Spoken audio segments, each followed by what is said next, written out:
Friends, welcome to Mareddy lakhs and collections అండి. ఈరోజు వచ్చేసి ఇడ్లీ తీసుకున్నాను. దానికి కావాల్సినవి దీంతో ఒక గ్లాసు మినపప్పు నానబెట్టుకుంటున్నాను. ఒక గ్లాసు మినపప్పుకి 3 గ్లాసుల ఇడ్లీ రవ్వ వేసుకోవాలి.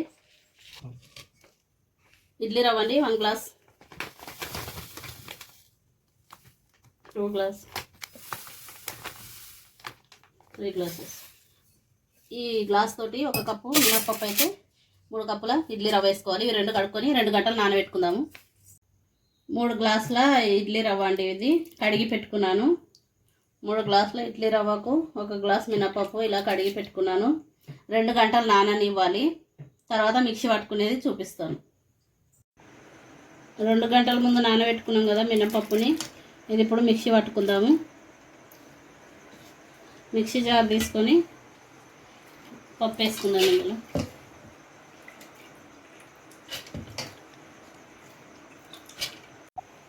బాగా నానేవి. ఇప్పుడు మినపప్పుని మిక్సీ జార్లో వేసుకున్నాం కదా, ఈ గ్లాస్తో పప్పు తీసుకున్నాం కదా, 1/2 కప్పు వాటర్ వేసుకొని మెత్తగా మిక్సీ పట్టుకుందాము.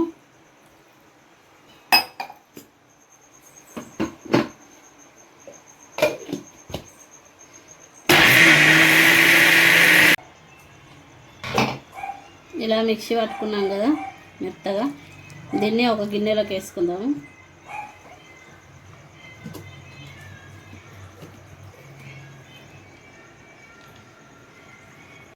ఇలా ఇడ్లీ రవ్వని ఇలా వాటర్ పిండుకొని మినపప్పు మిక్సీ పట్టుకున్నాం కదా, ఆ పిండిలో వేసుకోవాలి.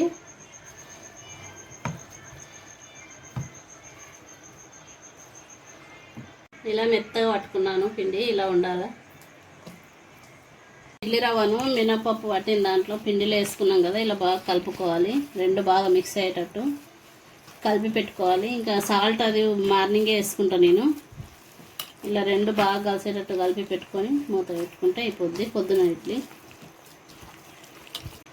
ఇలా 2 కలిసేటట్టు బాగా కలుపుకోవాలి. కలిపి ఇలా దీన్ని వదిలేసి మూత పెట్టి వదిలేద్దాము. మార్నింగ్ ఇడ్లీ వేసుకుందాము. పిండి అనేది మరి జారుగా కాకుండా ఇలా ఉండాలి. ఇలా ఇడ్లీ కోసం నిన్న మిక్సీ పట్టి పెట్టుకున్నాం కదా, 1 కప్పు మినపప్పుకి 3 కప్పుల రవ్వ ఇలా కలుపుకుందాము. దీంట్లో సాల్ట్ అది ఏమీ వేయలేదు కదా, ఇప్పుడు వేసుకుందాము. 1 స్పూన్ వేసుకుంటున్నాను నేను. సాల్ట్ కలిసేటట్టు పిండిలో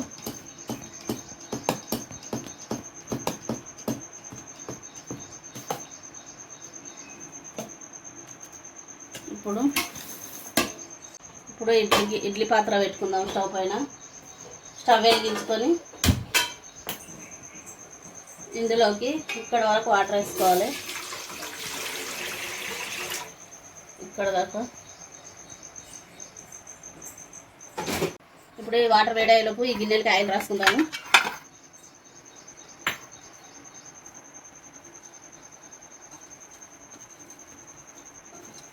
ఇలా ఆయిల్ రాసుకొని ఈ పిండి ఇందాక ఉప్పేసి కలుపుకున్నాం కదా, ఇది వేసుకుందాం. కొంచెం తగ్గించేసుకోవాలి, ఎందుకంటే పొంగుతుంది ఇడ్లీ పిండి.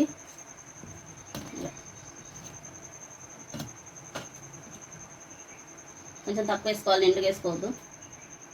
ఇప్పుడు ఇలా పెట్టేసుకుందాం. అన్నిటికీ ఇలానే ఆయిల్ రాసుకోవాలి. ఒక్కసారే రాసుకోవాలి, మళ్ళీ అవసరం లేదు, ఎందుకంటే దీనికి అతుక్కోకుండా పిండి.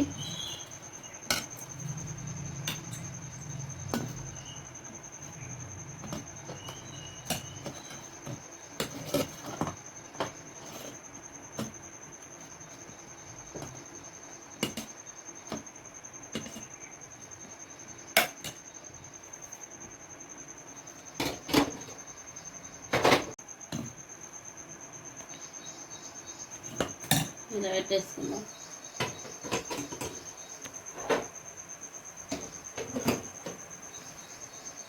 మూత పెట్టుకుని ఒక 10 నిమిషాలు వదిలేద్దాము. మంట తగ్గించి పెట్టుకుంటున్నాను.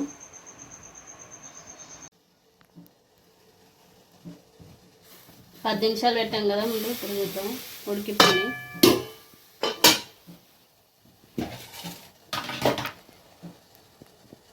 ఇప్పుడు ఇలా తీసుకుంటాం.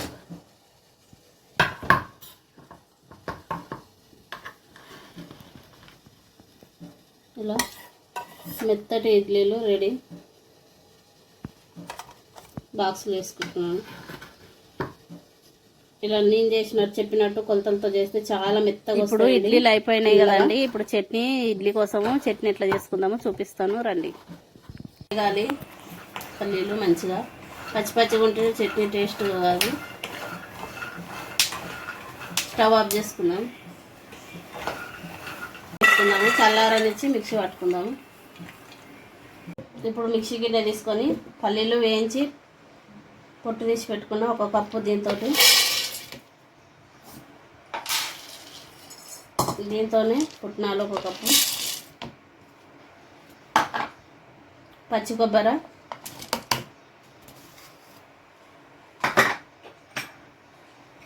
జీలకర్ర 1 స్పూను, సాల్ట్ 1 స్పూను, తర్వాత చూసేసుకుందాం. చిన్న అల్లం ముక్క,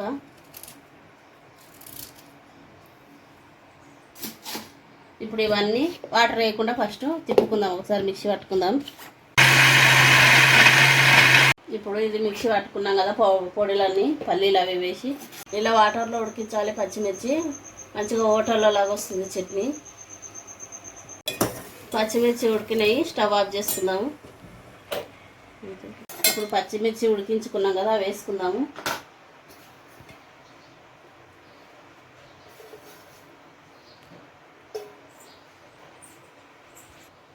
ఇప్పుడు వాటర్ వేసుకుందాము. 1 గ్లాస్ వేసుకుంటున్నాం.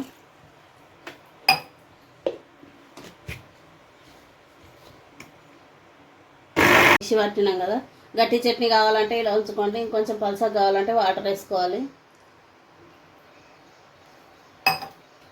ఒకసారి కలుపుకుందాం.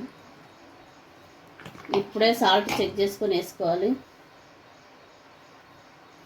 కొంచెం పడుతుంది.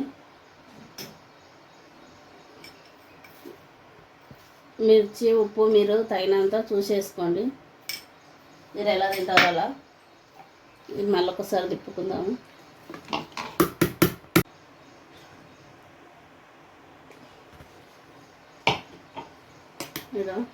ఇలా ఇడ్లీలోకి చట్నీ రెడీ.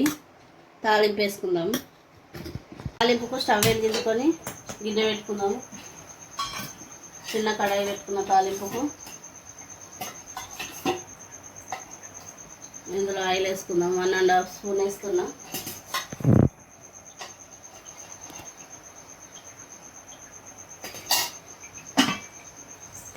ఆయిల్ వేడైనాక ఆవాలు 1 స్పూను,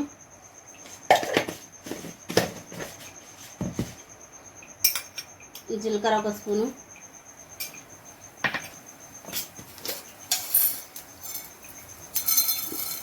శనగపప్పు, మినపప్పు 1 స్పూను,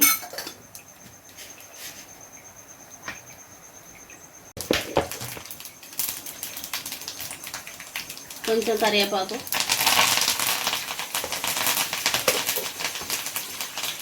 స్టవ్ ఆఫ్ చేసుకుందాం.